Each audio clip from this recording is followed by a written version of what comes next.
But there in the last paragraph at the end of the book, it said, some new ideas are here needed. And so there I was. Some new ideas were needed. Okay, so I started to think of new ideas. Well, I don't think there is any question about it. It can only be attributable to human error. How does it help do that? I don't know. I need to start my J-Day practice. You're the reason this species is a failure, and it makes me angry. This is Analytic Endeavors with Nick Thompson and Dr. Xander Mausoff.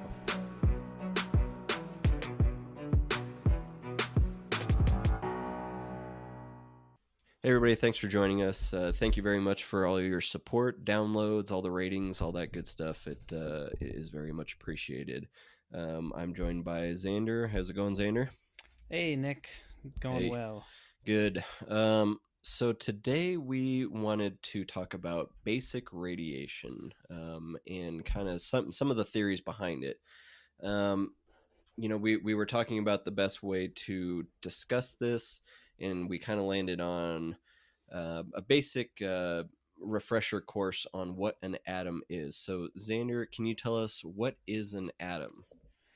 Yeah, so I think it's also important to sort of motivate why we wanted to make this episode and kind of as a supplementary episode for the Bill Nye and some other discussions we're going to be having on nuclear power. And I think naturally when people think of nuclear power, they think of radiation. So it's important to just, give a basic overview in this episode as to what radiation is, just for a reference for future episodes. And just kind of it's an interesting topic on its own. Obviously I think it's interesting because I've studied it a lot, so I'm extremely biased. And as Nick said, I think the kind of logical first step in discussing radiation and defining it is to just kind of think back to maybe, I'm not sure where most people, I think people even as early as elementary school start learning about atoms. I don't know, Nick, when do you remember learning about the structure of the atom? Like real basic stuff, maybe 5th or 6th grade, kind of around when we met, I think. Yeah, I really don't remember, and atoms, it's... I think we could all use a basic refresher course.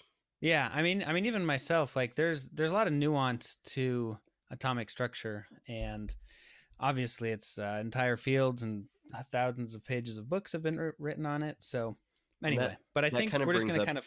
Oh, go ahead. Well, I was going to say that brings up a point too of, it's really hard to explain really complex topics in a easy to understand way without starting to lose some of the important details along the way. So as we've been doing this, and especially on Xander's end, which is the more technical end of things, it's really hard to figure out what to leave in, what to cut out, what is most entertaining, what is going to, keep the attention of people. So, if you're a scientist listening to this and you feel like, oh man, I can't believe they left out this or that, send us an email, analyticendeavors@protonmail.com, whatever you would like us to, mention in a future episode, that kind of thing. So just and the proton mail provides a great transition into the structure of the atom. Boom, because transition. Bam, there we are. But right, because as people might remember, protons. If you think about your atom as constituting of three main ingredients in protons, neutrons, and electrons. Okay. The protons and neutrons are in the center, and then the electrons are outside of basically orbiting these inner neutrons and protons.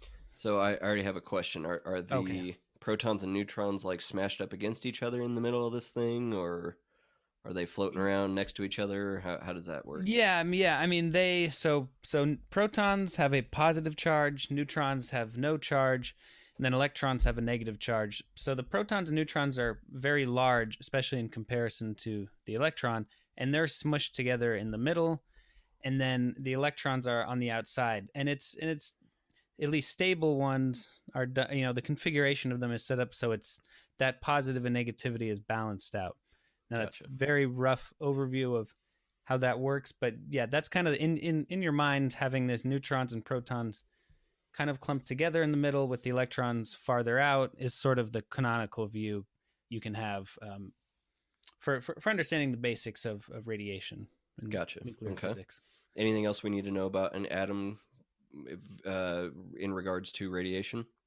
Well, I think it's important to, yeah. So there's there's a lot of there are when you look at a periodic table and you see all of the elements, what they're showing you are the most stable elements, and the one thing I want to bring up is that what dictates that differentiates different elements is the number of protons that it has. So you can have an element, and there can be different isotopes, because you'll hear that word a lot. Different isotopes of the same element, and those different isotopes can have different properties in terms of the radiation they can give off, but they're the same element chemically. Gotcha. So before we go any farther, I feel like we should break this down just a little bit, because I'm a little confused too. So when we look at a periodic table, like what most people think of from like a high school chemistry class, those elements are specific isotopes, but they're just not showing you all the other versions of the isotopes out there, right? Correct. Yeah. Okay. So you can think of those, and then when Zander says the most stable, like you could think of those that as stability as, and correct me if I'm wrong, Zander, but basically like being able to sit in an environment and not decay away, right? I mean, yeah, like it's a stable thing. You could pick it up. Some things are like dangerous if you pick it up, but you could physically manipulate it. It is a stable chemical.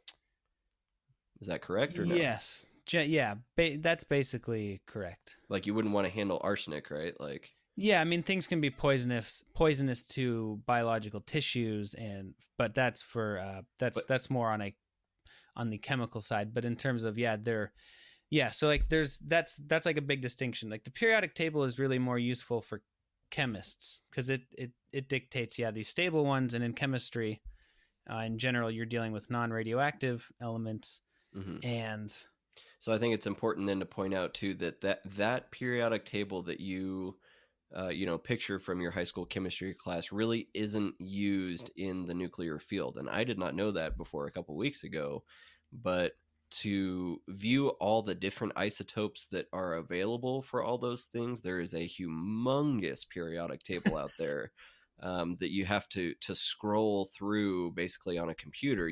I don't think you could print it really. You can print it on a giant. It's I've seen lots of printed ones. The writing's very small. Okay, I was going to say. But you can print them. On a 4 foot by 3 foot poster, it takes up all of it with like size 6 font. Okay, so that's pretty dang and what large, Nick is referring to is the chart of the nuclides. Okay, so that is the nuclear physicists' periodic table, basically. Yeah, that's the basic analogy, and that gives basically every isotope and how it can decay away. And I realize we're mentioning all this. We've been mentioning decay. We haven't even described radioactivity, but that's going to come here in a minute. But that just gives how different isotopes and how they change and transmute into different other ones.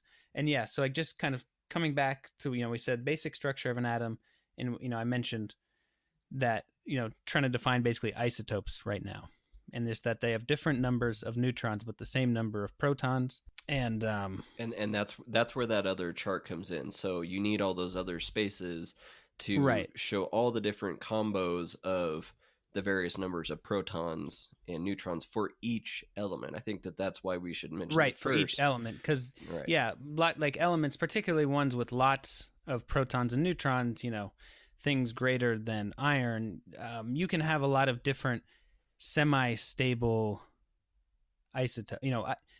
I that might be stable for even some stuff can be stable for like 10,000 years, or has a half-life that's very long, such that it is basically stable on these I think our longer time scales. Our audience is discovering why this is so difficult to talk about, because when you talk about one little section of this topic, you really need to explain and describe 3 or 4 other things, Yeah.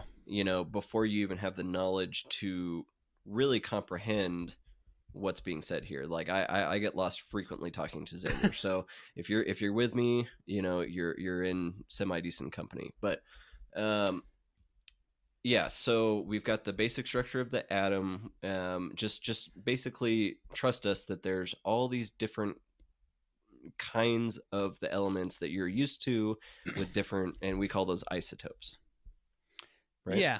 Okay. And just a further distinction, I mean, again, we have protons, neutrons in the middle, electrons on the outside. And when most, like you mentioned, the periodic table is useful for chemists because they're interested in how the number of electrons are changing in the outer part of an atom. So just like a distinction between, there's chemistry, which deals with the outer electrons in an atom, whereas nuclear physics and nuclear engineering is concerned with what's going on in the center with the neutrons and protons.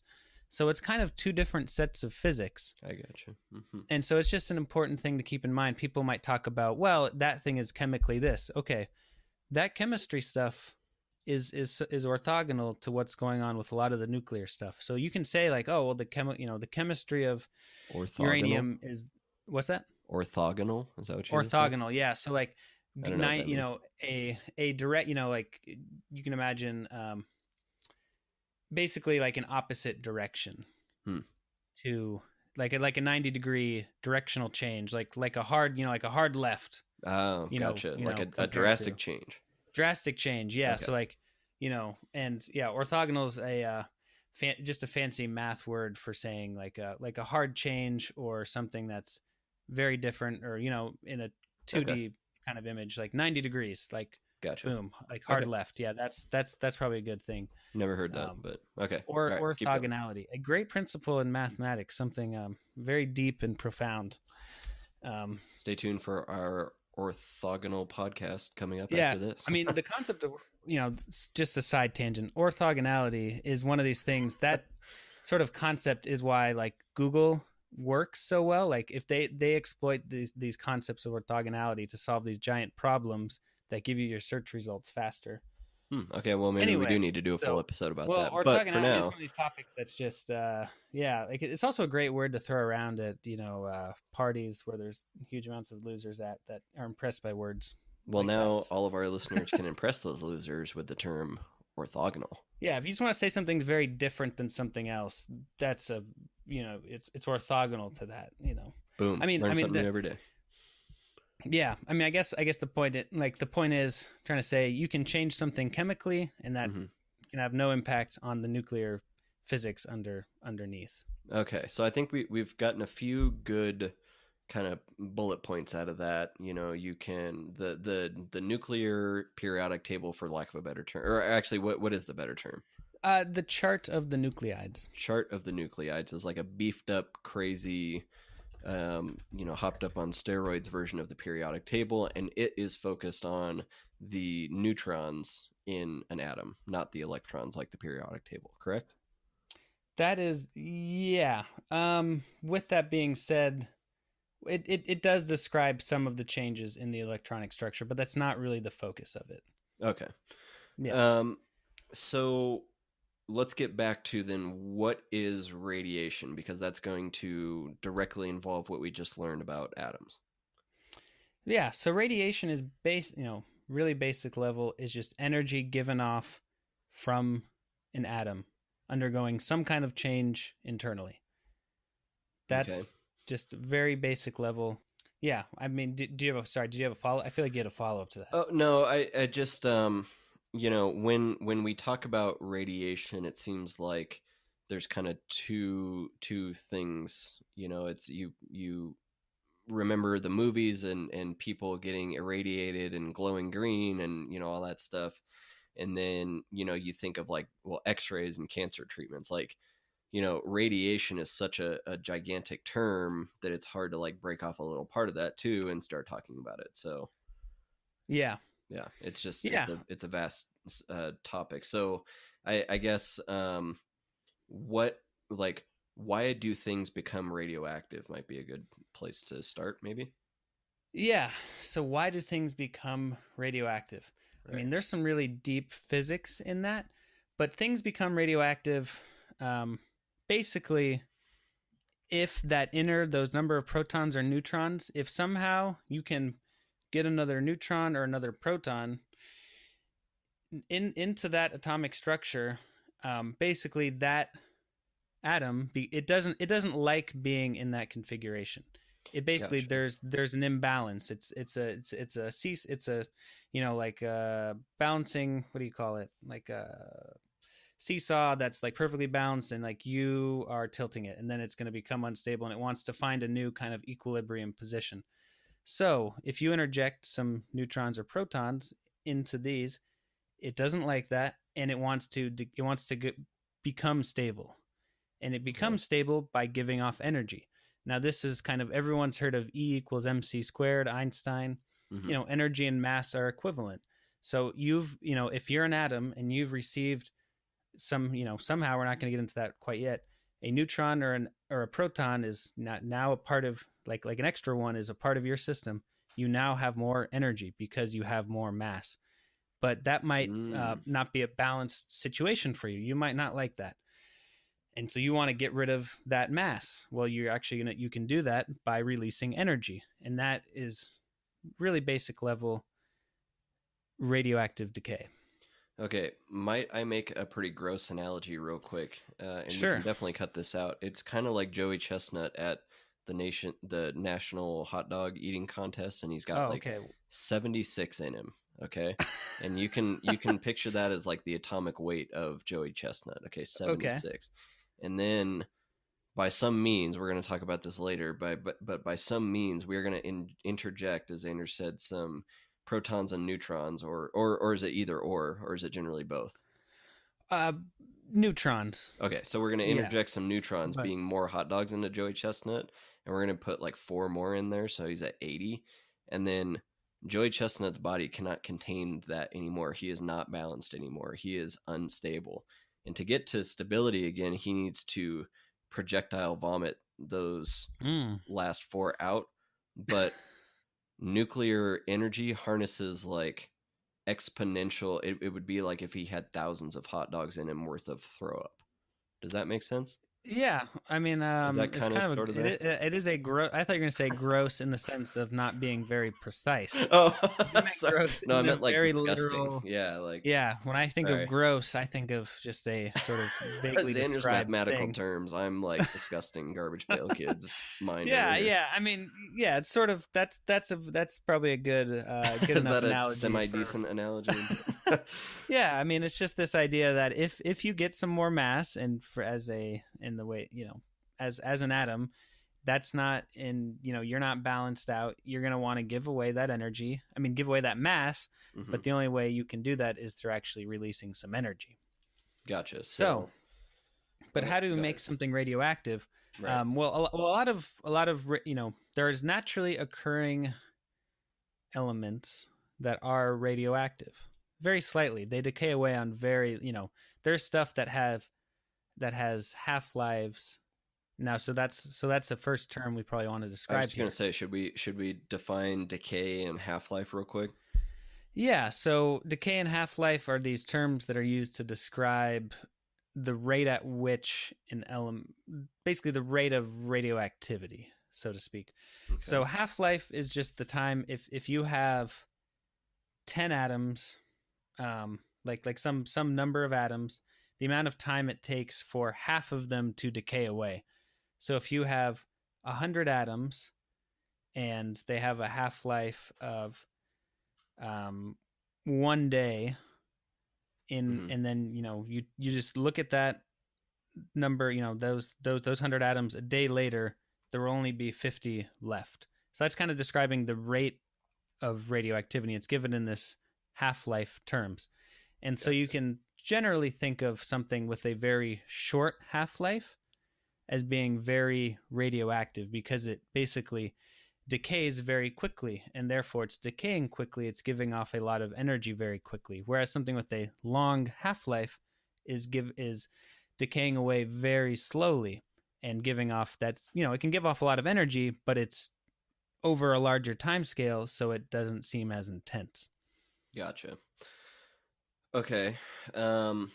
So that kind of brings up, I guess the takeaway there would be like the half-life, going back to Xander's much better analogy of the seesaw, like the half-life after it's been unbalanced by that neutron that you threw in there, after it's been unbalanced, the half-life is like how long it takes for that seesaw to balance back out, like by half, essentially, right? Yeah, it'll balance out. But in that process of balancing out, it's now like at a different position too, right? So it might not return to that exact same one. And that's kind of the analogy, in that something, as it decays away, it can actually, it's can decay. And anyway. So what happens on day 2 to those 100 atoms that we had? Well, day 2, you basically lost 50, and depending on what kind of decay occurred, so this is going to get into our next point of the different kinds of radiation that there are. So depending on the kind, you might have 50 of the same atoms and then 50 of another kind, or you might have 40 of another kind, and then a lot of the energy was lost in or the atom decayed, and all of its mass was lost as energy.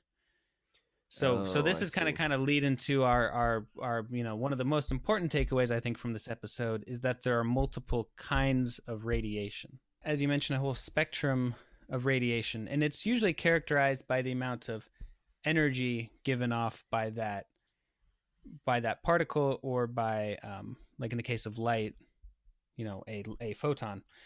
So there's radiation, broadly speaking, can be put into two categories of ionizing versus non-ionizing. Ionizing radiation is what can be the most damaging, and what most people think of when they think of radiation, in that it is gonna green men and like that kind of idea of getting like irradiated and then dying. That's from like an ionizing radiation. Non-ionizing radiation is what you are probably most familiar with in the everyday world. Radiation are things like visible light is a form of radiation. X-rays, you go to the dentist office, X-rays are a form of radiation. Gotcha. And well, it should be mentioned too that there's a ton of background radiation. There is, that's an excellent point. There's tons of background radiation given off from the formation of stars and galaxies from other, from way out there, that is constantly bombarding us. And, we've really evolved in an environment, on Earth, there is radiation just about everywhere. Right. From this background. And it's actually more of a concern, people go to space, and there's a lot of work being done on like, how does this going to affect people? Because right now Earth is protected partially from, protects us from this background radiation, from the most severe forms of it. We have a little magnetic field around Earth that actually deflects a lot of the radiation away. Handy. Yeah. So so there's this non-ionizing ones people are pretty familiar with, and it doesn't really, that light, you get a sunburn, you can get hurt from that. Well, and enough exposures will lead to skin cancer, which, people tend to equate radiation with cancer at a certain point. Yeah. And I think, and I'm not an expert in the biological effects of radiation on human tissue. Right. And that's it's a complex topic, and very nuanced. And I'm not going to get into like a great amount of details, but except for in the fact that there is this pretty big difference with this ionizing and non-ionizing forms of radiation. Right. Non-ionizing, we're not worried about. That's like light. Not as worried about things like light. Limit exposure, but realistically, you're fine for the most part, unless you're exposed to it 24/7. Oh, this reminds me. Yeah. So there's, things like radio waves are radiation. Wi-Fi, microwaves. right? Like, what's that? Is Wi-Fi like? Wi-Fi. Yeah. That's another, and which is was just at this grocery store. This super, it's a nice grocery store, but it's like, so, it's It's like a publicly owned co-op grocery store. It's got like fancy meats and stuff. Crunchy. It is very good, but you just get this overlap of these fucking lunatic people who are protesting 5G. Oh, 5G, nice. Yeah. you know, because 5G has harmful radiation that has not been tested, and it's going to cause cancer. And I took a picture of their little website. I was going to check out their website. But this is the thing. This is partially why we wanted to make this episode. People hear radiation and they go, 5G radiation bombarding us constantly, this new form. What's this going to do? I don't know. Right. Yeah, it says stop 5G is a massive and dangerous experiment on public and environmental health. Nice. And this gets down to, okay, it's radio waves and these things, like there are radio waves all constantly bombarding you, and most of them they have so little energy. I mean, radio waves are so weak. Well, it's so funny. weak. People, you know, turn on their car radio and then they think like it's beamed down from a satellite or something. Like all those stations are broadcasting like through your body constantly to be able to get to every radio to play. Like, I guess people don't understand that maybe, or like, you know, the Wi-Fi is being broadcast through your house. Like you're walking through the Wi-Fi all day, every day. Your cell phone is emitting radio waves that are, you know, form like when people were freaked out about holding the cell phones up to their head, like were you just like shaking your head like Jesus Christ? Right. Yeah. I mean, and again, that's largely because it has so little energy, and this is the non-ionizing part, is it can't knock off electrons and damage the cells in your body the same way the high energy radiation can. Gotcha. And high energy is ionizing radiation. High energy, is and then ionizing radiation. What are some different types of those? So this is more the focus of nuclear engineering, and I should say, you know, certain, you know, you do get, you know, light from the sun can be ionizing in some situations, but yeah. I just want to really quickly make sure this stop like these people against 5G internet.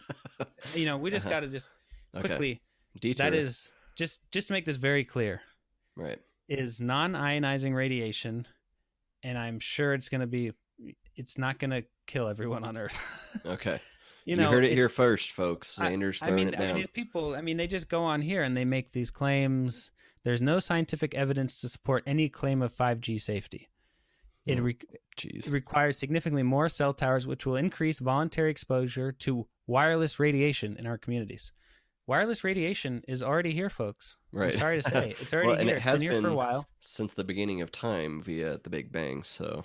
And there is very, you know, this background radiation we've mentioned is been here. It's going to be here. And there are other natural sources of radiation from uranium, thorium, and other things in the ground that were created a long time ago and now are on Earth. Okay. Right. I know we've kind of segued a little bit, but... Tangent.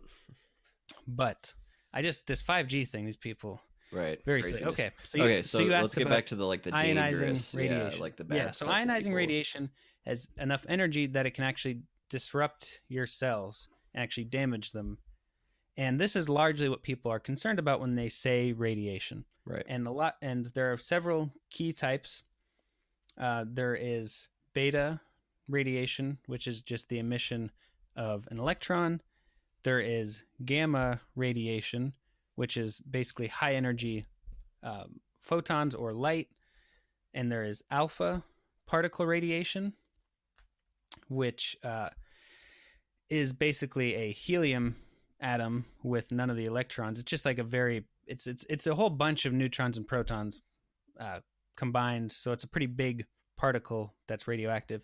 And then there are free neutron radiation. And neutron radiation is what powers a nuclear reactor, so to speak. Free neutron, the last yeah, one like a neutron. Okay. Yeah, neutron radiation. That is what drives a nuclear reactor, because the neutrons can hit atoms that then makes them undergo fission. And now we're kind of stepping forward here, but yeah, free neutrons are a form of radiation as well, and those are potentially some of the most dangerous ones, actually, and we'll get into that in just a moment. Okay. Yeah, so just listed these four main types: beta, alpha, gamma, and neutron radiation. And I also just quickly, I think I might have said that X-rays fall into that non-ionizing category, but they are ionizing. They're just not very dangerous because they're not very high energy. Okay. Yeah, right. Like you could be exposed several times before. Yeah. Right. Like we Anyway, all get I guess X-rays. You'd need thousands to do damage. Right. So I was being a little bit. I guess we were talking about radiation that you don't need to worry as much about, and X-rays kind of fall into that category. I mean, I wouldn't expose yourself to a lot of them, but a couple, chest X-rays and dental X-rays, if they're medically of the necessary, modern go ahead variety. and get it. Like yeah, like you should definitely get them, especially the modern ones. Like the modern Right. technology is very good, very targeted, and as low as energy as possible. So. Well, and just to throw it out there too, like every time you get on a plane, you're actually exposed to more radiation because you're higher in the atmosphere, which means you have less atmosphere to shield you from the background radiation. So, if you're one of those hippie people and say, "Oh, no X-rays for me" or something, but then if you've ever gotten on a plane, then you're a hypocrite. So, all right. Well, yeah, and you just don't. Yeah, I mean, you've been exposed to a lot of radiation. Yeah, flying on a plane for most people is one of their largest extra sources of of dose. Which so we're gonna kind of define another term here since you mentioned flying on a plane, and this term of dose, which is basically trying to measure the impact radiation has on you, and that sort of is a concept that can consider these different types of radiation on your body, and how they and you consider some of these medical and biological effects on your body and how much in this dose concept. Right, because it's like, yeah, overexposure is bad, but how much is overexposure, to certain, like, is there a set number of X-rays for a given person where it's like, yeah, this many, like, you shouldn't, like, maybe this person has a lifespan of 1,000 X-rays, and then after that, like, it wouldn't be healthy for them anymore. Like, we don't really know that kind of stuff yet, do we? Yeah, it's a really hard. There's this. Now, this again is getting into this biological effect of radiation on tissue, right? And there's sort of below a certain limit, it's really hard to differentiate between what like you said, you can be exposed to like several X-rays and nothing will happen, and then some other people will be exposed to several X-rays and something could happen. But Right. like statistically, we don't really. Below a certain threshold, we really can't differentiate. Can we attribute this thing that someone, this problem someone's experiencing due to that radiation, or just because of other effects, basically? Right. And I guess what I'm trying to say is, like, yeah, I'll below sum it a up, certain threshold. so Go ahead. Xander Yeah, sum isn't it up. talking medically, but it's like, and just keeping it like high level, it's really hard if somebody gets cancer and then they say like, oh, I was exposed to too many X-rays. Like, it's really hard to different, like, well, one, you could just look up how many X-rays they got in their medical file, but two, it's really hard to differentiate between like, oh, okay, well, like, did you get an X-ray or were you just walking out in the sun, like, or did you take a plane trip? Like, it's really hard to control for those things and differentiate between a few X-rays and just background. Like, it's that low level. So right, it's hard below to a study. certain threshold. It's basically we don't know. We can't attribute that to radiation, and that's an area which is because it's hard to detect that little radiation, because, as Nick said, you can't even differentiate it from what you're always exposed to. So it's a really, really interesting problem. Like, you'll see these groups that have these anti-nuclear agendas. They will publish all these people got cancer in this area and look at the radiation they were exposed to, without saying the typical number of people that get cancer in a given area like that, or the typical amount of radiation they're already exposed to. Right, like if you show those 10 people who got cancer and look at their exposure to radiation, but then you didn't look at the 10,000 other people who were their neighbors and they have the exact same amount of radiation, and they're fine. So and that's exactly what Greenpeace did in Fukushima. And I think they talk about this at a little bit of length in Energy for Future Presidents by Richard Muller. Just as if anyone is curious about that topic in particular. Can I do a tangent about Zaner in 6th grade real quick? Oh, wow. Okay. Yeah. Sure. Do you remember when we went on that hike at Buena Vista, and our little group leader said if you could donate to any charity, what would it be? Do you remember that? No. You said Greenpeace. a sixth Look grader, at this. freaking straight out of San Francisco, is like, yeah, Greenpeace. Yeah, well, hey, I mean, they do some good work on certain areas, but with nuclear energy, they're just wrong. I mean, right. I just thought it was funny. Like, that is funny because I had to ask my dad. I was like, "What is Greenpeace?" I don't even know. Like, he's like, you were so politically aware in 6th grade. I mean, was I? Anywho. I mean, I was. Yeah, but that's right. Yeah. Well, more than me anyway. I didn't know what Greenpeace was. So Greenpeace, look at this. I was still eating shark fin soup, all that good stuff. So shark fin soup in 6th grade. Oh boy! All right, so fancy. All right.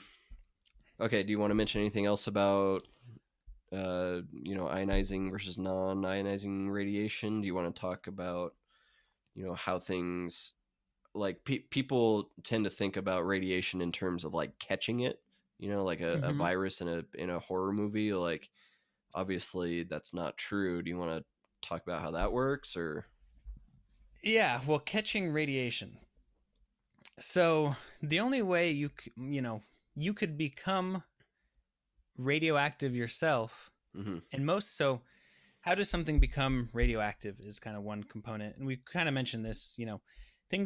Things are radioactive because in the creation of the universe, you had all these planets and high energy events going on, forming elements, and some of them, some of these elements got extra neutrons, and they became radioactive isotopes that we see here today. And then in nuclear reactors, we are bombarding very heavy elements like uranium with neutrons. So we're kind of artificially doing what the universe was doing for quite some time. Yeah, basically. And that can make something.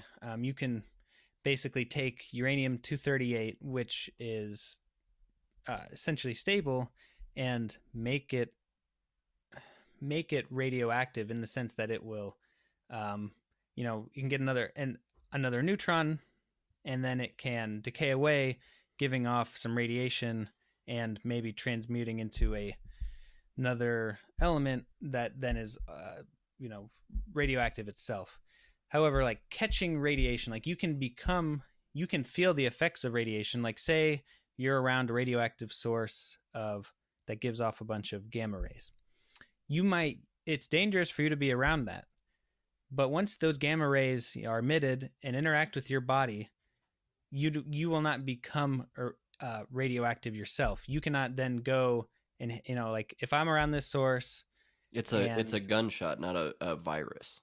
Yeah, exactly. It's an injury, not a virus, I guess. With that being said, if you were to jump into a nuclear reactor, you have you have iron in your body, you have other heavy metals that some of the neutrons given off from the nuclear reactor could interact with parts of your body and then make you radioactive.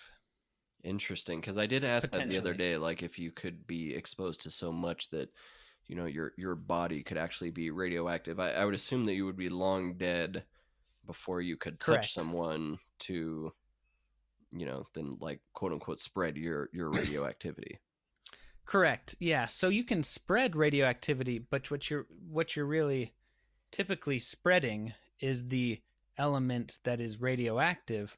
Like you're spreading the substance. Like if you had some plutonium powder on you, and then like I had some on my hand and I shook hands with you, that plutonium powder would be transferred, some of it to you presumably by just the movement. But that's the movement of the source, not the source causing additional sources, if that makes sense. That's the important differentiation we're trying to make here. Yeah, I think we should break that down real quick, and we did mention in the Bill Nye episode with the terrorist thing, but people think that just being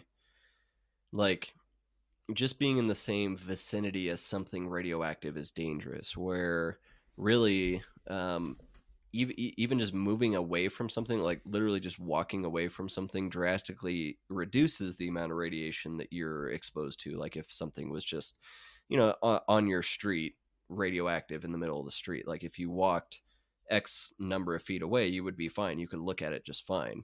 and you wouldn't be exposed to anything that was life-threateningly radioactive, correct? Right.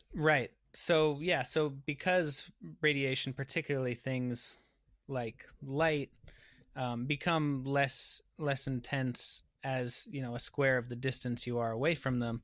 You can, as Nick said, moving a couple feet away, you can actually drastically reduce the amounts of exposure that you're getting. And so that kind of leads us to another topic, which is there's all these different types of radiation, and how dangerous is each one.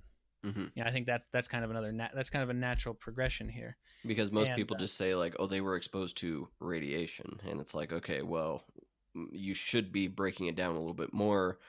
A lot of people don't know that you should, so let's go ahead and do it for them. Yeah, so as we there's different types, and again, so here we're talking about, we're just focusing on ionizing radiation that you would see from like nuclear sources.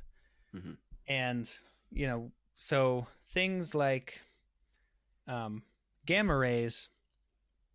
So I'm not sure how do you want to go about this, Nick? I mean, we can kind of go through some examples of each of these and how to protect against them, or kind of I feel like some people like to give us scenarios. If you had like 4 radioactive sources and you had to throw one far away from you, you had to sit on one, you had to eat one. Well, I think the paper, like whereas like, whichever, like that graphic where it shows like the different kinds kind of going through, like alpha's being stopped by paper, beta's being stopped by wood, X being stopped by steel, and then like whatever the last one, like that kind of thing, where it's just like, that's how much shielding you'd need. So how to protect? So we're kind of getting to how do you protect yourself from radiation is a little bit what we're getting to.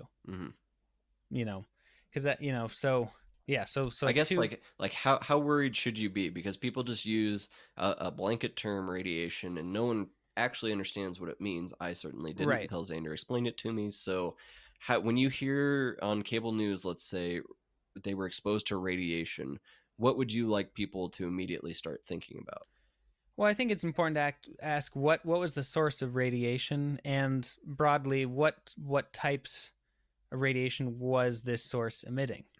Okay. Because something like, we can just start with one of the most interesting cases, which are alpha particles. Alpha particles, I think I mentioned very briefly, are basically helium atoms minus the electrons. Basically, you can think of a clump of a couple of neutrons and a couple of protons, clumped together. It's pretty big on the scale of atoms. That's like a big, it's basically a helium atom. So it's pretty big, especially compared to an electron or a neutron or a photon of light. It's very big. It has a lot of energy. So alpha particles are the most dangerous thing to people. Okay, so alpha is the most scary. Yeah, really. I mean, if you ingest a high source of alpha radiation, you will not be doing so well.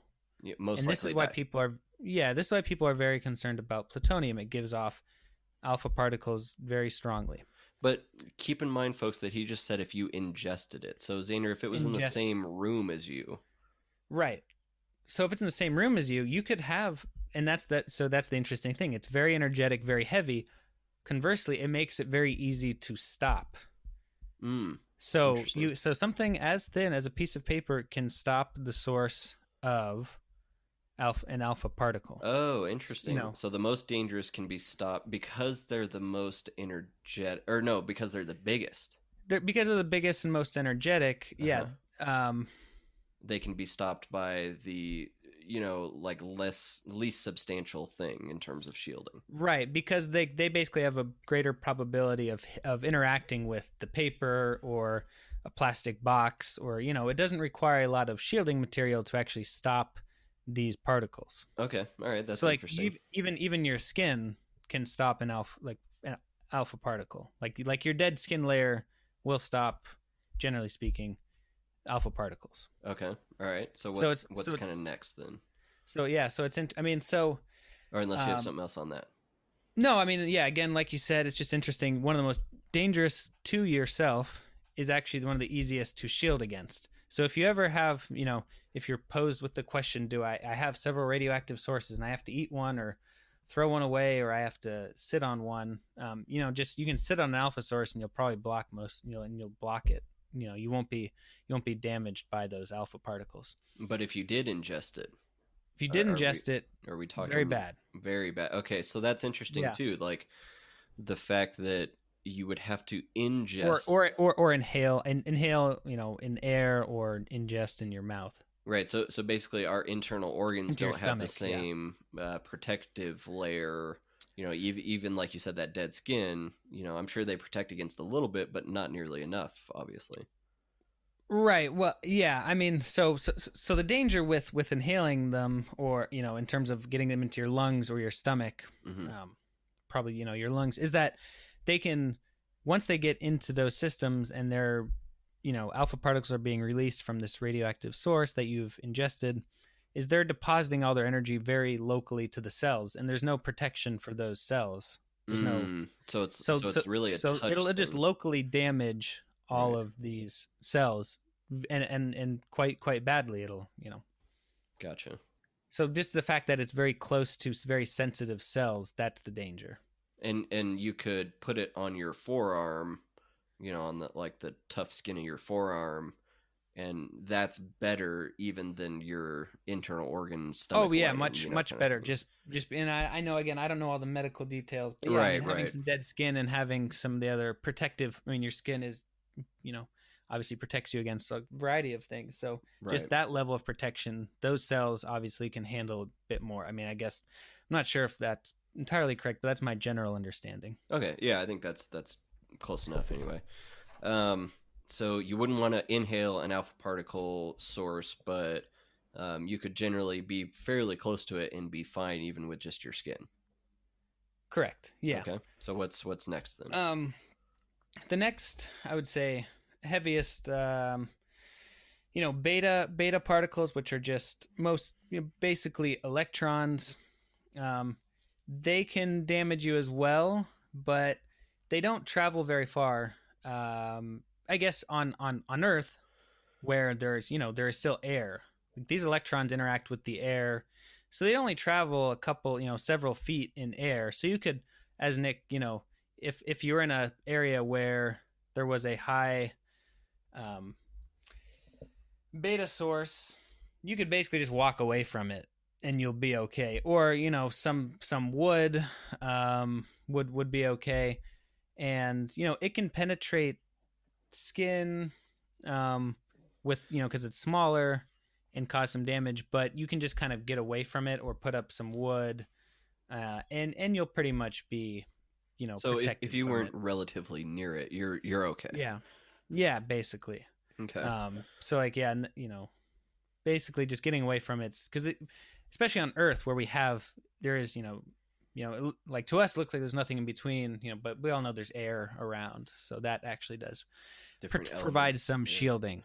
Oxygen, nitrogen, all the different components of the air, all those elements, do interact with these sources too. So right.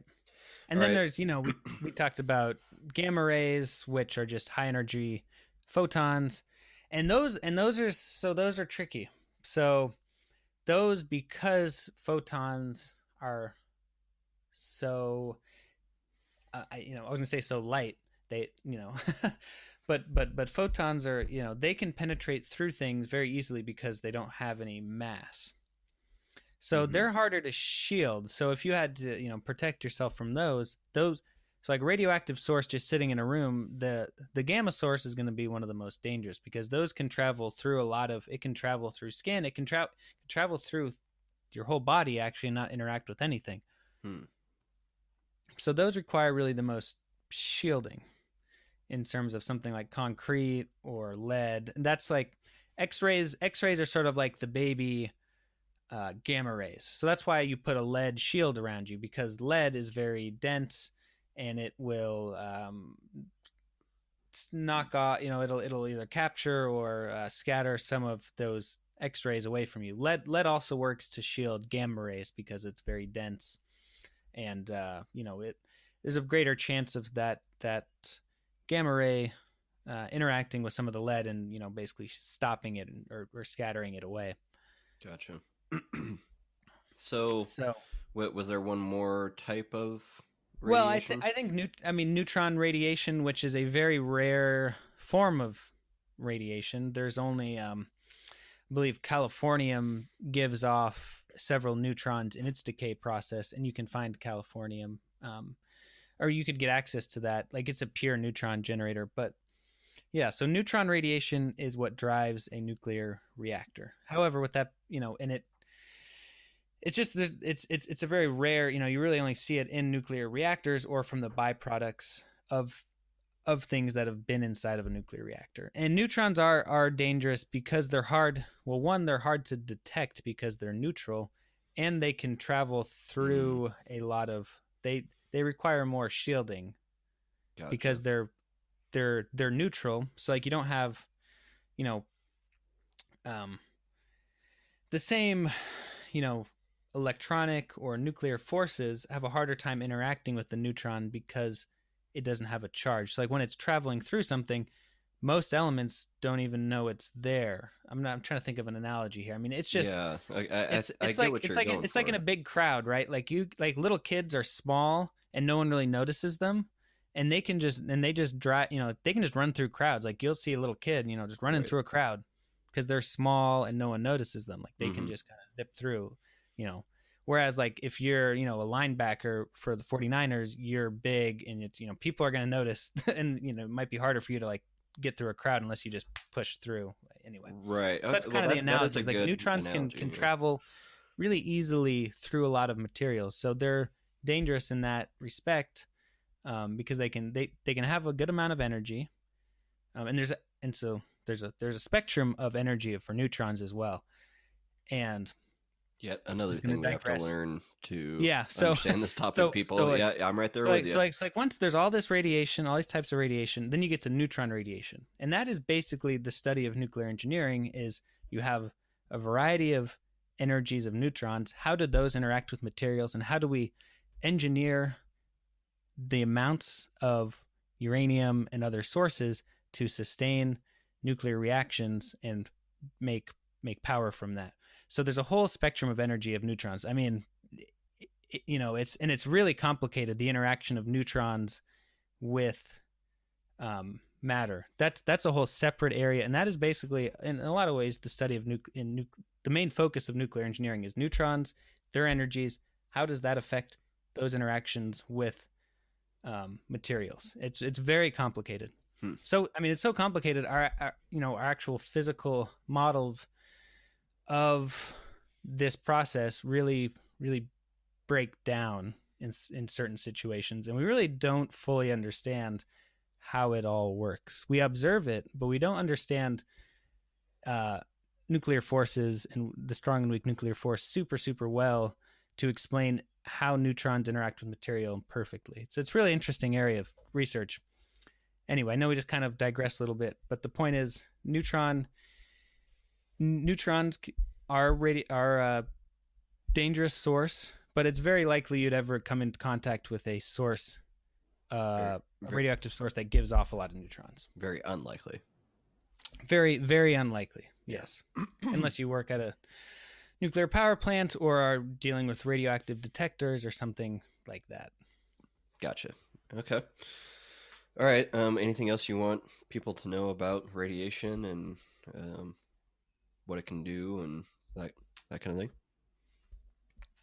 I think we kind of went over it, but the point I really want to get across, I know there's a lot here, and there's, it's a big, vast, really interesting topic, but we were trying to make this episode 20 minutes long, and we're at an hour so far. So okay, well, we try, people. We try to keep it short, but there's so much to these topics. Yeah. Like, you can't talk about one without the other, and we do that 100 times when we're talking about it. So it is difficult to figure out what to leave in and what to not talk about. Yeah, I guess the point is, to be aware that radiation is something you should be, potentially concerned about, but you should be concerned about the source of it and what and in what kinds of situations? I think this gets to the one of the core things that we want to do with the podcast is just kind of show people that you need to have, in some of these instances, you're not equipped with the right knowledge to even ask the right questions about these kind of things. So if you're watching CNN and the Fukushima disaster is going on, like, you don't really know the questions to even ask to know that they were that incorrect. If you haven't, please listen to our first episode, Bill Nye, the Selective Science Guy.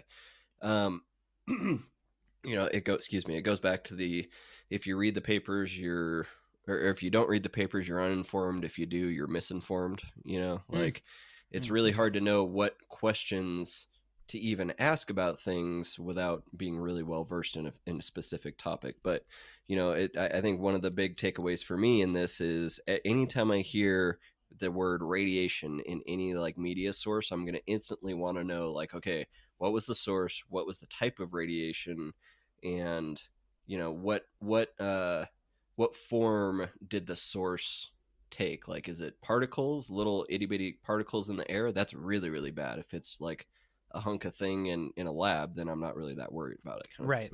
Yeah, that's a good point to bring up, Nick. Yeah, I think all those, radiation is a loaded term. Especially when reporters talk about it, they don't always have time to look at all the details, just exposure to radiation. Mm-hmm. And the point, I think, of this, I think we've driven home, is that you're being exposed to radiation right now.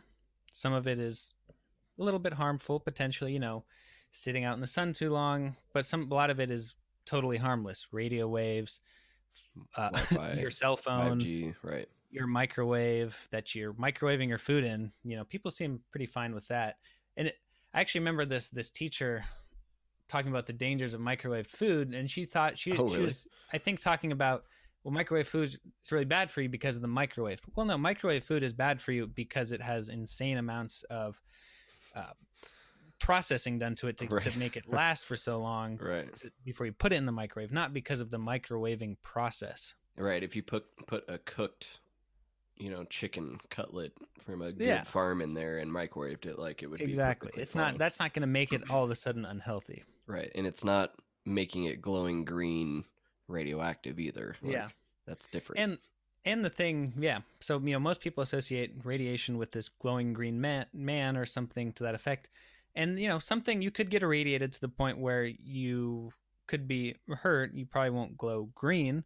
But also another, just important takeaway that we mentioned, you're not going to then transmit that radiation to someone else. It's not a sickness you then have, even if you've been exposed to, say, a high energy, a bunch of gamma rays. You're not then going to go and, shake hands with someone and then they have high energy, then they're radioactive. Right. You're going to feel it. You're not going to be feeling good, but you can't give it to other people. You can't catch it from somebody else. Yeah. And unless you continue to be exposed, like if you touched a source and then walked away from it, you would have that initial exposure, but you wouldn't continue to get exposure like it was a virus or something. It wouldn't continue to expose you. So that's an important takeaway. Just, but if you had a bunch of plutonium on your hand, you could give it to someone else. They would then have that plutonium. That's, I think, fairly obvious. Right. And you would both not be feeling good. Like, really, like, I wonder, just a thought experiment, like, if you wanted to, like, poison somebody assassination style, like, could you keep plutonium, like, could you last long enough to keep the plutonium on your hand to, like, go high five somebody? It's a good question. But again, they would then have to ingest that for it to really have its harmful consequences. Oh, right. True. Right. Oh, okay. Really, so right. You'd really have to inject it or put it into their food or something. And that's kind of the, the beauty and the danger. Happened. The Russians killed that dude with that plutonium, or tried to kill that dude. Yeah, it was plutonium to whatever. Was it plutonium? Yeah. We'll have to look it up after this, but I thought it was a different source, but it was a byproduct of it was a isotope that could only be produced in a nuclear reactor, and the Russians are the only ones who have ever done it. I thought it wasn't plutonium. It might have been something else that gives off a strong alpha particle. Then it probably wasn't plutonium. But yeah, I mean, it's like, so they because I remember thinking at the time, like, oh, well, why didn't they just, like, if he was in a bed, like, almost comatose, like, why wouldn't they just like toss a softball size of it like in his room, but it has to be ingested. That's why. I see. Okay. Yeah. So they would have put it in his IV or something. Yeah, something like that. It has to basically get into, be in your body so it is damaging cells with no protection. Gotcha. Yeah, I think I'm looking it up again. Well, there was one, I think might have done it. Yeah, it was I think the British spy, and they did it in London. Oh wait, no, I'm thinking of another guy that they almost they've whacked. done it. I think they've done this a couple of times. Oh, okay. Well, there you go. Hi, Russia. Nick, it wasn't plutonium. It was polonium-210. Oh, pardon my ignorance. Yeah. But... yeah, no, it's okay. Yeah, this was this happened there was one in 2006, but there was that recent one too. Yeah, I thought it was like right after 2010-ish, like 2012. Yeah, there was that one, but I mean, I know there was one that happened. I know when that happened, they're like, oh, this has happened before. Oh, gotcha. I didn't look into it that much. I was just like, damn, dude, they are like poisoning dudes on foreign soil. Mm-hmm. Polonium-210. Gotcha. Yep. In case you couldn't figure it out, folks, we almost titled this like tangents or something because Zane and I do like to go on tangents, but I think some of our more interesting ideas and conversations come from those tangents. So you're just gonna have to stick with us and deal with us looking up who the Russians had poisoned at the end of our radiation episode. Allegedly. Yeah, okay, I guess we probably should. I'm not sure. I would not like to get whacked either, so yeah, allegedly. Putin, allegedly, I love you. Yeah. So yeah, polonium. Yeah, it gives off an alpha. Yeah, polonium-210. Anyway, that is an isotope that I believe you can is only produced in a nuclear plant. Let's think about it. Yeah, 210. Yeah. I do remember hearing something along the lines of like only the Russians or like some high level nuclear power could have it, something like that. Yeah, and that's the stupidest part of using something like that. That's the thing about radiation is, especially these specific ones, is we can characterize it so well and detect it. Super, like we can be like, that's so it's like a fingerprint. Yeah, it's like, it's very much like a fingerprint. And so it's like if you had just done some more traditional chemical poison, it's like, well, okay, yeah, arsenic, like anybody, arsenic or some of these other ones. Yeah. Not super familiar, but polonium, they're like, oh, that's polonium. We know who has that because, and very we know it's polonium. Do. Like right. We're 100%, yeah, because it's giving off this energy particle, and only polonium does that at this rate. Or usually it's like a couple. Usually these things will give off a couple of different, like a gamma ray and an alpha, and then it's like, if they have those two things, it's definitely that, 100%. Gotcha. Interesting. So you can kind of stupid. It's kind of like leaving the fingerprint right on the barrel of the gun. Right. The perfect fingerprint, full resolution. Right. Right. The full JPEG freaking. Well, and it's and even if you don't, even if you don't detect the polonium-210, you might detect one of its decay products. You'd be like, okay, well, now I'm looking, it gives off to decay, polonium-210 decays to lead-206. So then you're like, oh, well, we have that, which only comes from this, so we know it was, so it's like an so entire like, even if you don't, yeah, so like it's like several sets, you can like, okay, well, all this was left over in this amount. We know because we know the decay constant of this radioactive material. We can say, oh, well, we didn't find that, but we found the product of it, so we know it was that. It's kind of sort of the problem with radiation, and also like the good part of it is you can detect it and you can characterize it in a really meaningful way. Gotcha. You got anything else for the audience before we wrap this up? Nope, that's all I've got to say. I think hopefully people found this somewhat enjoyable and learned a little bit about the differences in types of radiation and how it can impact you. And I just want to make sure 5G, you're going to be all right. Okay. So, all right. Those if you're are going good. to some local grocery stores with a lot of lunatics, just ask them what they think is going to happen when they're exposed to 5G radiation. They likely don't know. I wouldn't waste your time, honestly, but you can if you like. I would just like to say thank you again for everybody who's been listening. The downloads are awesome. I can't believe people are actually listening. If you like the show, please rate it and give us a comment on iTunes and the various apps out there. If you don't like it, don't go F yourself. Do send us an email and tell us how we can improve. Again, the email is protonmail at, or it's analyticendeavors@protonmail.com. Helps if you get those email addresses right. That's very handy. All right. Thank you for listening, and we'll see you next time. Thanks, everyone.